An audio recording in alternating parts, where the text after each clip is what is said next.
देश में संविधान का शासन होगा या गुंडा राज चलेगा। कि मोदी जी ने काम बहुत किया है लेकिन देश को डुबाने का। ये लोग संविधान से नफरत करते हैं, बाबा साहेब का नाम मजबूरी में लेते हैं। आज के दिन वो कह रहे हैं कि हिंदू मुस्लिम नहीं करूंगा, कल अगले दिन जाकर स्टेज पे हिंदू मुस्लिम करने लगे। ये हमारे प्रधानमंत्री की हालत हो गई है। हमको शर्म आती है कि आज देश का आम आदमी भी इतनी बड़ी पद पे वो है, उस पद की गरिमा को खत्म करके इस लेवल का आके झूठ बोले जा रहे हैं। इस बात को तोड़ मरोड़ के एक अलग ढंग में पेश इसलिए करते हैं क्योंकि ये महंगाई पे नहीं बोलना चाहते, ये बेरोजगारी पे नहीं बोलना चाहते। इनका जो फेलियर रहा है 10 साल, उस पे से लोगों का ध्यान भटकाने के लिए ये लोग इस तरह की बातें करते हैं। मोदी सरकार हवा में बात करती है, जुमलों वाली सरकार है। ग्राउंड लेवल पे क्या सिचुएशन है? लोगों को जिंदगी जीना मुश्किल हो रहा है, लोगों को स्कूल में बच्चों को डालना मुश्किल हो रहा है, लोगों को अस्पताल में लोगों को भेजना मुश्किल हो रहा है क्योंकि महंगाई इतनी बढ़ा दी। हर चीज पे इन्होंने जीएसटी लगाया। मोदी सरकार ने पिछले 10 साल से सिर्फ लूटा है लोगों को। तो हमारे साथ आज बात करने के लिए मौजूद हैं रूसल, जो कि पूना से आए हैं और लोकायत संगठन है इनका। सर, आप पूना से आए हैं, 10 दिनों से यहाँ पे हैं, तो क्या कारण है कि आप जो है इंडिया गठबंधन को समर्थन कर रहे हैं? मोदी जी ने इतना काम किया है, वो कह रहे हैं कि मैंने 10 साल में भारत को कहाँ से कहाँ पहुँचाया, तो आप उनके साथ नहीं, इनके साथ है, क्या कारण है? देखिए, मोदी जी ने काम बहुत किया है लेकिन देश को डुबाने का। आज देश में ना प्रेस ढंग से काम कर पा रही है, ना कोई भी संस्था ढंग से काम करवा रही है। महंगाई बढ़ रही है, बेरोजगारी बढ़ रही है। इस चीज से आज देश परेशान है। तो जैसे हर जगह पे आप जाएंगे तो आपको लोग मिल जाएंगे कि वो चाहते हैं कि परिवर्तन चाहिए। इस परिवर्तन में अपना सहयोग देने के लिए हम पूना से चल करके यहाँ आए हैं। और इंडिया गठबंधन की जहाँ जहाँ पे भी सरकारें हैं, हम इंडिया गठबंधन के साथ इसलिए है क्योंकि ये चुनाव तय करेगा कि इस देश में संविधान का शासन होगा या गुंडा राज चलेगा। ये चुनाव तय करेगा कि इस देश में राशन व्यवस्था मिलेगी कि नहीं, क्योंकि भाजपा जो है ये राशन से नफरत करती है। ये अभी 5 किलो अनाज दे जरूर दें, लेकिन इनका कोई भी आप देश में चले जाइए, किसी भी कोने में राशन कार्ड बनना बंद हो चुका है। हम लोग का महाराष्ट्र में अनुभव है, हम अभी दिल्ली में यहाँ घूम रहे हैं तो दिल्ली में भी लोग यही बोल रहे हैं कि राशन कार्ड नहीं बन रहा। तो बात ये है कि ये जो सरकार है, मोदी सरकार, ये आम लोगों से धन इकट्ठा करती है और वो अंबानी अडानी जैसे अमीरों की जेबें में भरते चले जाती है। इसीलिए आज देश को बदलाव चाहिए और उस बदलाव के लिए हम आए यहाँ। बहुमत के लिए 272 का आंकड़ा चाहिए और भाजपा करी कि 400 आएगा तो राम मंदिर पे ताला नहीं लगेगा, संविधान बचेगा, क्या कहेंगे आप? बिल्कुल, वो 400 पार इसलिए चाहते हैं क्योंकि उनको 3/4 मेजॉरिटी चाहिए संविधान बदलने के लिए। ये लोग संविधान से नफरत करने वाले लोग हैं, इसको जोर से डंकी की चोट पे कहना चाहिए। जब हमारा देश आजाद हुआ था, संविधान बना था, उसी समय पे आरएसएस के जो ऑर्गेनाइजर पत्रिका है उसके अंदर उन्होंने ये बात कही थी कि ये संविधान में मनुस्मृति से कुछ नहीं लिया गया है और ये संविधान उतना अच्छा नहीं है। तब से लेके आज तक इनकी मजबूरी है, इसके लिए संविधान को लेके चलते हैं, लेकिन असल में इनको संविधान से कोई लेना देना नहीं है, ये उसे बदलना चाहते हैं। अब संविधान जाएगा मतलब देश में आरक्षण जाएगा, संविधान जाएगा मतलब बंधुता जाएगी, संविधान जाएगा यानी कि हर जो पिछड़े तबके से आने वाले लोगों को एक बराबरी से आगे बढ़ने का मौका मिलता था, वो मौका लोगों से छीन लिया जाएगा और उसी की रक्षा के लिए हम लोग यहाँ आए हैं। मोदी जी अपने भाषणों में कह रहे हैं कि बाबा साहब भीमराव अंबेडकर भी अगर धरती पे आ जाएंगे तो संविधान चेंज नहीं कर सकते, लेकिन आप लोग आरोप लगा रहे हैं कि 400 सीटें आएंगी तो वो संविधान बदल देंगे। कैसे होगा? ये तो खुद कह रहे हैं कि बाबा साहब भी नहीं बदल सकते, वो कह रहे हैं अपने भाषणों में। पहली बात यह है कि हम आरोप नहीं लगा रहे, उनके 1 नहीं, 2 नहीं, 3 नहीं, 6 लोगों ने कहा है, नेताओं ने कहा है, कोई फ्रिंज एलिमेंट ने नहीं कहा है, नेताओं ने कहा है कि वो संविधान बदलना चाहते हैं, इसलिए 400 पार चाहिए। दूसरी बात, ये मोदी जी का कितना अहंकार होगा, सोचिए कि बाबा साहेब जैसे व्यक्ति को वो कह रहे हैं कि वो भी आके उसको बदल नहीं सकते। बाबा साहेब क्यों बदलेंगे? बाबा साहेब ने तो मनुस्मृति जलाई थी। मोदी जी जिस संगठन का संचालन कर रहे हैं या जिसको प्रतिनिधित्व कर रहे हैं, वो तो मनुस्मृति को लेकर आना चाहता है संविधान की जगह। तो वो लोग सिर्फ सत्ता में हैं, सत्ता के भूखे हैं, लेकिन अब वो अहंकार से अंधे भी हो चुके हैं। अच्छा, चुनाव के ठीक पहले जो भाजपा को बाबा साहब भीमराव अंबेडकर की याद आती है, बुद्धम शरणम गच्छामि की अवस्था में आ जाते हैं बाबा साहब को लेके, इसको लेके क्या कहेंगे? उनकी मजबूरी है। देखिए, बाबा साहब अंबेडकर इतना बड़ा नाम है कि दुनिया में कोई ऐसा देश नहीं होगा जहां पे उनको लोग जानते नहीं है, उनको लोग मानते नहीं है, उनके काम की इज्जत नहीं करते। ऐसे में मजबूरी में मोदी जी को बाबा साहब का नाम लेना पड़ता है। लेकिन असल में हकीकत यह है कि जिस दिन सत्ता में आए तब से इन्होंने बाबा साहेब की एक एक चीज को खत्म करना शुरू किया। आप बताइए ना, ST SC बच्चों को जो स्कॉलरशिप मिलता था वो उन्होंने खत्म किया। ये संविधान के विरोधी है या संविधान के साथ में चलने वाला है? ऐसे न जाने कितने सारे इन्होंने काम किए हैं, भाईचारे को खत्म करने का काम किया है ये लोग। इनका एक भाजपा का जो नेता है वो आदिवासी लड़के के ऊपर पेशाब करता है, ये संविधान है, ये संविधान के साथ चलना हुआ।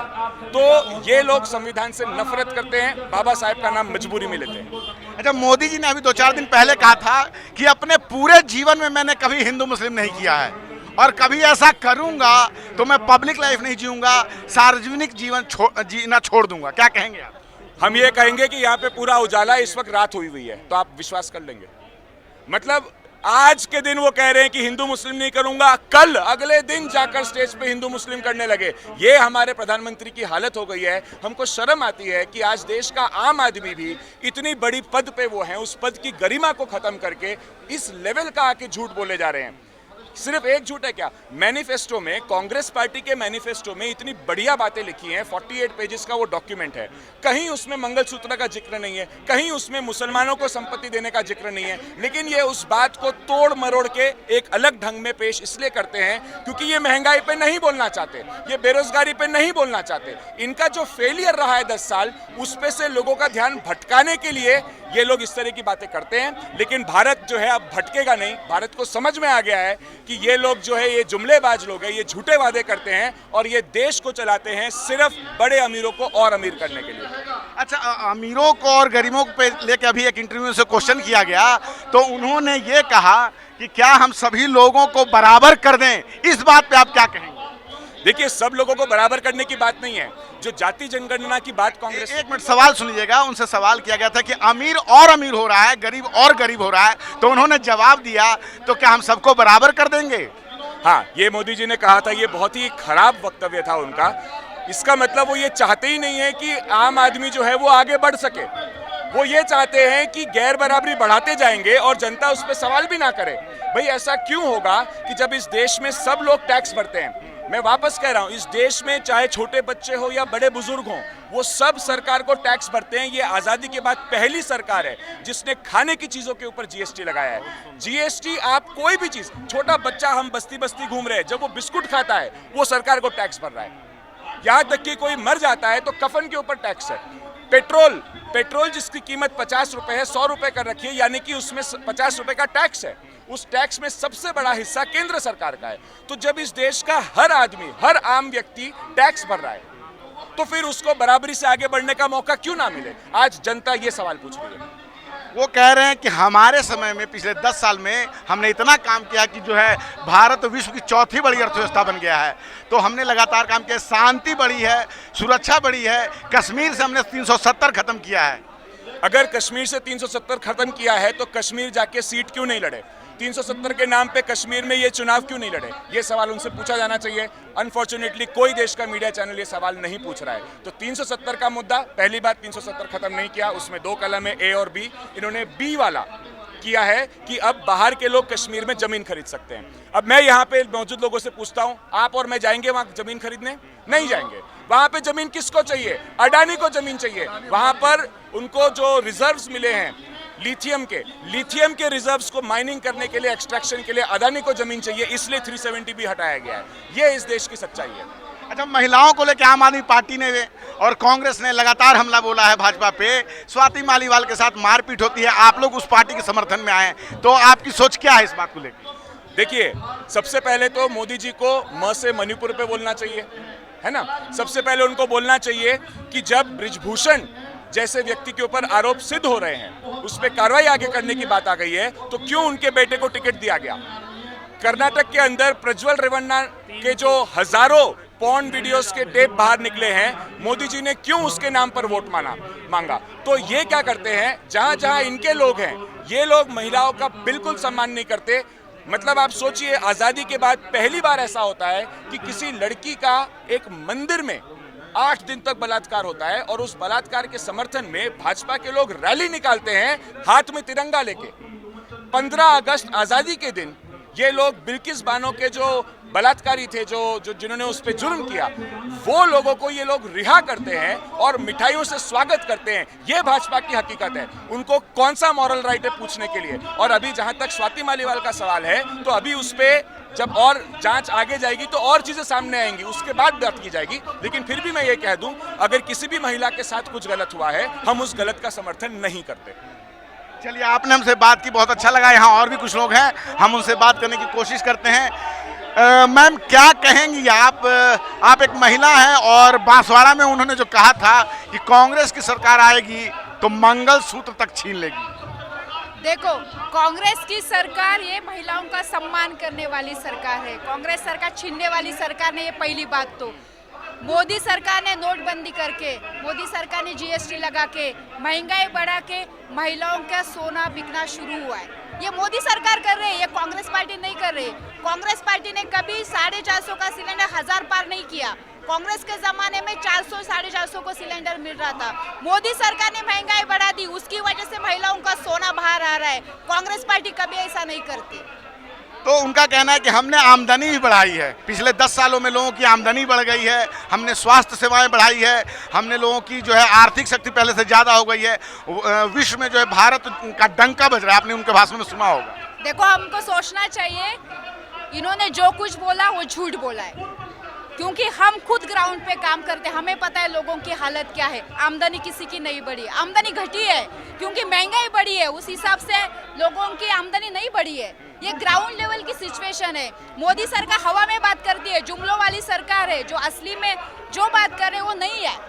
ग्राउंड लेवल पे क्या सिचुएशन है, लोगों को जिंदगी जीना मुश्किल हो रहा है, लोगों को स्कूल में बच्चों को डालना मुश्किल हो रहा है, लोगों को अस्पताल में लोगों को भेजना मुश्किल हो रहा है, क्योंकि महंगाई इतनी बढ़ा दी, हर चीज पे इन्होंने जीएसटी लगाया।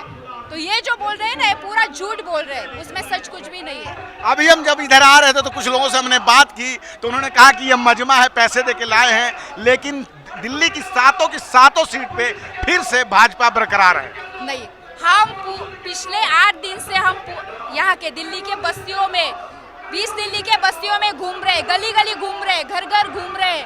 ऐसा कुछ भी नहीं है। हम खुद यहाँ पर पैसे लेकर नहीं आए, अपने मर्जी से आए, क्योंकि हमें लगता है संविधान खतरे में है, देश का लोकतंत्र खतरे में है। ग्राउंड लेवल पे लोग केजरीवाल जी के साथ खड़े हैं, ग्राउंड लेवल पे लोग कन्हैया कुमार जी के साथ में खड़े, राहुल गांधी के साथ में खड़े, क्योंकि उनको इंसाफ चाहिए।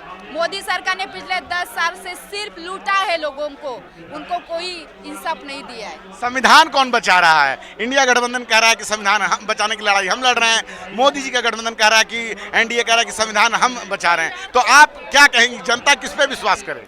जनता हमेशा ही सच के साथ खड़ी रहती है, ऐसा हमें लगता है।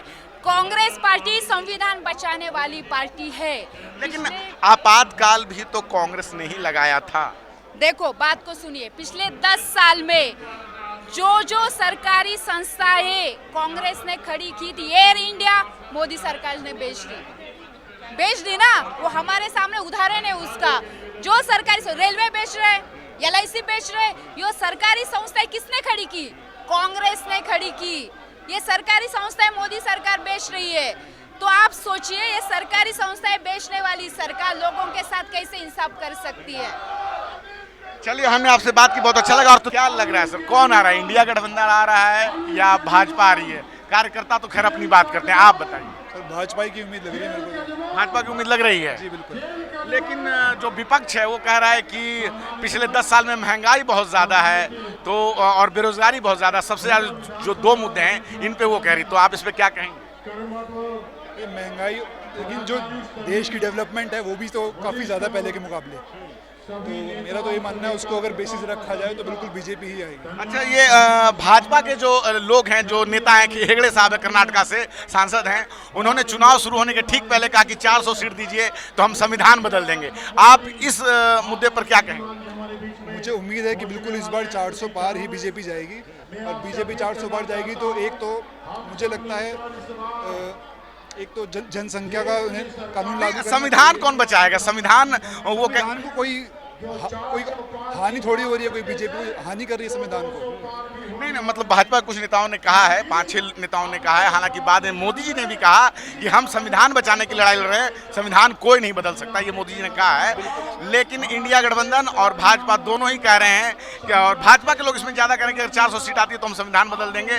और संविधान ऐसे थोड़ी बदला जाएगा, संविधान बदलना कोई छोटी बात होती है। ये है कि संविधान अगर इंडिया की सरकार आती है तो इनसे तो मैं सोच सकता हूँ कि ये कभी ना बदल दे संविधान, पर बीजेपी कर रहेगी, संविधान की रक्षा करेगी।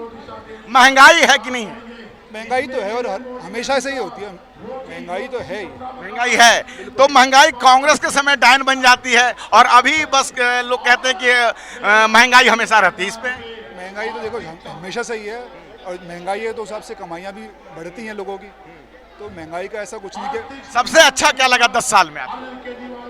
ये हमें जिस तरह से हिंदुत्व को एक करके चल रहे हैं मोदी जी, सबसे अच्छा तो वही लगता है। मतलब हिंदुइज्म के नाम पे आप वोट करना चाहते हैं, लेकिन हिंदू में जो कास्ट चीज़ें हैं, बहुत लोग कहते हैं कि उसमें मनुवादी तत्व शामिल हो जाते हैं, तो भाई उसमें जो कास्ट सिस्टम में तो बहुत भेदभाव होता है, तो उसको लेके आप क्या कहेंगे? तो उन्हीं को तो एकत्रित करना ना बीजेपी को, अगर सब मिलके एक हो जाएगा तभी तो हिंदू धर्म की जीत होगी। तो मतलब इसमें जो हिंदुज़ में होता है कि कास्ट सिस्टम है, तो बड़े कास्ट वाले छोटे कास्ट वालों को कई बार मंदिर जाने नहीं देते हैं, घोड़ी नहीं चढ़ने देते हैं। राजस्थान में ये घटना हुई है, IPS के साथ ये घटना हुई है कि मूछ नहीं रखना है, तो इन चीज़ों पे आप क्या कहेंगे? तो वही तो एकता की बात है ना। सामने अगर दूसरी पार्टियां करती यही तो डिवाइड एंड रूल का खेल खेलते हैं ना, तो हमें वही नहीं खेलने देना। हमें कोशिश करनी है कि हम एक साथ रहें और मिलजुल के रहें। अच्छा, भाजपा ने 370 हटाई, लेकिन कश्मीर में चुनाव नहीं लड़ रही है, जबकि उन्होंने राष्ट्रवाद का नारा वहीं से दिया कि हमने वहाँ अब सुरक्षा है, शांति का माहौल है, लेकिन भाजपा वहाँ चुनाव नहीं लड़ रही है 3 सीटों पर। क्या कहेंगे आप? इसके बारे में तो मेरे को नहीं जानकारी। नहीं, पंजाब में भी नहीं लड़ती चुनाव पंजाब में कहाँ लड़ती है, सहयोगी दल से लड़ती है ना। हाँ, बिल्कुल सही बात कह रहे तो हैं। नहीं लड़ती। नहीं, पहले वो चुनाव लड़ते थे कश्मीर में, गठबंधन करके उन्होंने चुनाव लड़ा है, और 370 हटाने के बाद पूरे देश में भाजपा के लोग घूम रहे हैं। प्रधानमंत्री मोदी रैली कर रहे हैं, अमित शाह रैली कर रहे हैं, और 370 हटाने का वो दावा करते हैं कि हमने हटाया है, लेकिन वहाँ चुनाव नहीं लड़ना क्या दर्शाता है? NDA की सहयोगी पार्टी है, उनका समर्थन होगा। जैसे पंजाब में क्योंकि विपक्ष कह रहा है कि अगर आपने यहाँ से 370 हटाया है तो आपको चुनाव लड़ना चाहिए। ऐसा नहीं है, जैसे पंजाब में था जो इनके NDA के गठबंधन थी बीजेपी से, ऐसे इसमें हम आपकी बात समझ गए कि आप कह रहे हैं कि भाई गठबंधन में, तो गठबंधन में भी इस बार वहाँ चुनाव नहीं लड़ रहे हैं। पहले वहाँ भाजपा चुनाव लड़ती थी, लेकिन इस बार चुनाव नहीं लड़ रही है, लेकिन उसकी सफलता जो है हर रैली में उसकी बात कर रहे हैं। आपकी सारी बात से सहमत हूँ, लेकिन मोदी जी के दिमाग में कुछ और ही चल रहा होगा वहाँ के लिए। मोदी के दिमाग में कुछ और ही चल रहा होगा, क्योंकि वो कोई छोटी मोटी चीज तो सोचते नहीं है, जो भी सोचेंगे बड़ा ही सोचेंगे। विपक्ष के लोग कह रहे हैं कि वहाँ शांति नहीं है, सुरक्षा नहीं, इसलिए लोग नहीं लड़ रहे हैं। विपक्ष के लोग भाई साहब अब वो आराम से जा रहे हैं, लाल चौक पे जा रहे हैं, फोटो खिंचवा रहे हैं, इससे ज्यादा सुरक्षा क्या चाहिए? पहले जाने से डरते थे और आज आराम से आदमी घूम गया है। मैं अमरनाथ जाता था आज से 15 साल पहले, मुझे पता वहाँ के हालात क्या थे, और मैं आज जाता हूँ बेधड़क होकर कहीं भी घूम लेता हूँ, तो मुझे पता मेरे से। आज भी सेनाएं उतनी ही वहाँ पे कार्यरत है, आज भी उतना ही उनकी है। देखो टाइम लगता है, हर चीज के लिए टाइम लगता है। आप सोचो एक साथ सब कुछ बदल जाए। हमारे पड़ोसी देश जो है पाकिस्तान, वो इतना वो नहीं है, वो जल्दी से शांत बैठने वाला नहीं है, तो हमें तो अपनी जनता की सुरक्षा करनी है ना। मनोज तिवारी ने अच्छा किया है। मनोज तिवारी ठीक है, मनोज तिवारी ने मानते हमने नहीं किया, लेकिन मोदी जी के उस पर हम बीजेपी के सांसद अच्छा नहीं करेगा तो मोदी जी तो हर क्षेत्र में तो आने वाले हैं नहीं। वो बात आपकी सही है, लेकिन कई बार क्या होता है, देखो कि घर की दीवारें चारों तरफ से मजबूत होंगी तो घर अपने आप सुरक्षित होगा। जब दीवारें मजबूत नहीं होंगी तो कोई भी घुस जाएगा घर में। तो अभी जो विदेश नीति पे अगर हम बात करें तो नेपाल अपने, नहीं हम बता देते हैं थोड़ा आपको, नेपाल ने अभी अपने नया नोट जारी किया है, तो उसमें भारत के 3 क्षेत्रों का उसने नाम छापा है, जो कि बिहार के आसपास का क्षेत्र है, उसमें भारत अपना दावा करता है, लेकिन उसने अपने नोट में छापे। चाइना जो है लगातार उन पर आरोप लगता रहा है कि भारतीय जमीन पे कब्जा किया है, तो पाकिस्तान को लेके वो हमेशा बयान देते हैं कि पाकिस्तान POK हम ले लेंगे। चाइना को लेके मोदी जी और भाजपा के लोग कुछ नहीं कहते हैं, तो यहाँ पे क्या कहेंगे? देखो सर, मुझे तो पता नहीं ना, ये मेरे से पहले की बात है। जहाँ तक मैंने सुना है कि जो इंडिया पाकिस्तान का युद्ध हुआ था, जिसमें 93,000 सैनिक पाकिस्तान के हमने हाँ, वो 93,000 का सरेंडर हुआ था, कांग्रेस के टाइम में हुआ था 1971 में। सैनिक छोड़ दिया लेकिन अपनी जमीन वापस नहीं ली, जिसके पीछे आज हमारे प्रधानमंत्री जी कहते हैं पीओके को लेके, ये शायद वही जमीन है। नहीं, ये उस समय देखिए बांग्लादेश का युद्ध चल रहा था, बांग्लादेश अलग हो गया और पाकिस्तान वहाँ अलग हो गया। कुछ जमीन जो पीओके पे था तो वहाँ पर जो कुछ जमीनें छूट गई, युद्ध पहले बंद हो गया और वो मामला यूएन में चला गया। सब आ जाएगी, देखो टाइम लगता है धीरे धीरे। जैसे हमारे गृह मंत्री जी हैं, उनका आपने सुनाइए कि जान दे देंगे लेकिन जमीन नहीं जाने देंगे, बस आ जाएगी थोड़ी टाइम। कोई अच्छा काम बताइए जो आपको सबसे अच्छे 2-4 काम लगे हों। सबसे अच्छा काम देखो, ये देश मजबूत है। आप आज इलेक्शन बूथ पे जाओ, वहाँ जो आर्मी वाले खड़े होंगे, आप उनसे पूछ लो कि वोट किसको दें, वो बता देंगे। वो बता देंगे। बता देंगे। कुछ लोग 8-8 बार वोट डाल रहे हैं। नहीं, ये गलत, देखो ये गलत है, ये पुलिस लाठीचार्ज भी कर रही है। नहीं, ये गलत है भाई। देखो सबको वोट डालने का अधिकार है और सब अपना ईमानदारी से डालें, लेकिन सब डालें, क्योंकि अगर वोट नहीं डालोगे तो आपको किसी सरकार के बारे में, अपनी किसी कमी के बारे में कहने का कोई अधिकार नहीं है। मैं उन लोगों से भी गुजारिश करना चाहता हूं जो घूमने चले जाते हैं हॉलीडे मनाने, हॉलीडे ना जाएं, वोट डालें, क्योंकि ये वोट बहुत कीमती वोट है जो आने वाले आपका भविष्य, आपके बच्चों का भविष्य तय करेगा। इसलिए सभी से मेरा अनुरोध है, वोट जरूर डालें, जिस भी पार्टी को डालें, वोट जरूर डालें। कांग्रेस कह रही है कि अगर हम आते हैं तो महालक्ष्मी योजना लाएंगे, महिलाओं को 1 लाख रुपया प्रति वर्ष दिया जाएगा, तो इसको लेके आप कैसे देखते हैं? क्या ये योजना सही है, नहीं है, क्या है? देखिए, कांग्रेस इतने साल से थी, अब जैसे केजरीवाल है दिल्ली में सीएम है, किसानों को सीनियर सिटीजन की पेंशन बंद है, राशन कार्ड बंद है, और बिजली पानी पता नहीं किसे फ्री मिल रहा, हमें तो मिल नहीं रहा, हमारा तो पूरा बिल आता है जी। आपका पूरा बिल आता है? तो 200 यूनिट तक माफ है ना, तो बिल तो आना ही है। पानी नहीं आता, पानी तो बिल्कुल नहीं आता, एक मीटर नहीं आता, 10 बार कंप्लेंट देते, कोई सुनने वाला नहीं है, सब सरकार वो चल रहा है अंधेर नगरी। तो इसलिए हमें तो इस चीज़ से फ्री वाले से कोई मतलब नहीं है, लेकिन कहने का मतलब ये है कि जो जिनको सच में ज़रूरत है, जैसे कि अब राशन ले लो आप, ये कहते हैं 10 किलो देंगे, मोदी जी 5 किलो राशन दे रहे हैं, दिल्ली में वही मिल रहा है। राज्य सरकार ने बंद कर रखा काफ़ी टाइम से। भाई क्यों बंद कर रखा है आपने? अगर मानो मोदी जी ना दे तो वो जो आम आदमी जिसको सच में ज़रूरत है वो कहाँ जाएगा? तुम कहते हो 10 किलो देंगे, 5 किलो तो तुमने बंद कर दिया, 10 किलो तुम कहाँ से दोगे? केजरीवाल तो कह रहे थे कि हम घर तक राशन पहुंचाएंगे, तो उस योजना को मोदी जी ने लागू नहीं होने दिया। स्टोर पे ही नहीं मिल रहा तो घर तक कहाँ पहुंचेगा सर? स्टोर पे जहाँ मोदी जी दे रहे हैं, पहले उसी स्टोर पे मिलता था। लॉकडाउन जब लगा था तो मेरे ख्याल से 3-4 महीने के आसपास मिला था, उसके बाद बंद कर दिया। सिर्फ केंद्र का ही मिल रहा है, राज्य का बंद है। क्या लग रहा है इस बार कौन आ रहा है? दिल्ली में 7 सीटें हैं, कौन कितनी सीटें जीतेगा? मेरी तरफ से तो 7 की 7 मोदी जी जीतेंगे। चलिए, आपकी तरफ से 7 की 7 सीटें भाजपा जीतेगी। तो आपने सुना है यहाँ पे बहुत सारे लोगों ने जो है हमसे बात की और सभी लोगों ने अपनी राय रखी। किसी का कहना है कि मोदी अच्छा काम कर रहे हैं, तो कोई कह रहा है कि राहुल गांधी आएंगे तो अच्छा काम करेंगे। क्या है आपकी राय? आप अपनी राय कमेंट बॉक्स में जरूर रखें। रंजय कुमार, कैमरामैन आशीष के साथ, नेशनल दस्तक। नेशनल दस्तक की आपसे गुजारिश है कि अगर इसको बचाना चाहते हैं तो नेशनल दस्तक को सब्सक्राइब करने के लिए रेड कलर के सब्सक्राइब बटन को दबाएं, फिर बेल आइकन की घंटी दबाएं। नेशनल दस्तक को बचाने के लिए बहुत जरूरी है कि हर खबर को शेयर करें, लाइक करें, कमेंट जरूर करें।